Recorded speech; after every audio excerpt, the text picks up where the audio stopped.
গ্রহরা তুঙ্গস্থ এবং গ্রহরা নিচস্থ, খুব কমন শোনা একটা কথা। ফার্স্ট কথা হচ্ছে গ্রহরা তুঙ্গস্থ এবং গ্রহরা নিচস্থ, এই অবস্থাটা কি?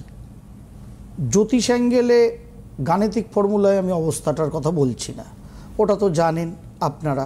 শুনতে শুনতে 25 বছর ধরে যদি সিটিভিএনের পর্দায় জ্যোতিষশাস্ত্রীরা বসে আমরা এইটুকুনি না আপনাদের শেখাতে পারি যে গ্রহদের তুঙ্গস্থ ঘর কোনটা, নিচস্থ ঘর কোনটা, তাহলে আমরা ব্যর্থ বলা ভালো। অতএব ধরে নিচ্ছি আপনারা জানেন কোন গ্রহ কোন ঘরে তুঙ্গস্থ হয়, কোন ঘরে নিচস্থ হয়।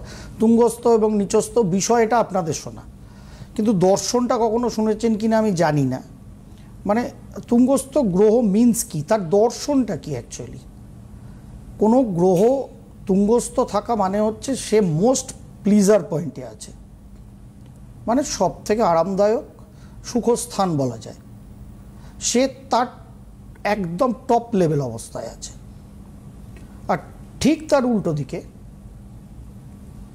সেই গ্রহটি যখন নিচস্থ ঘরে আছে, তার মানে সে তার সর্বাপেক্ষা দুরবস্থায় আছে। এটা হচ্ছে সিম্পল দর্শন, এটাই আমরা সাধারণভাবে অ্যানালিসিস করি। কিন্তু এবার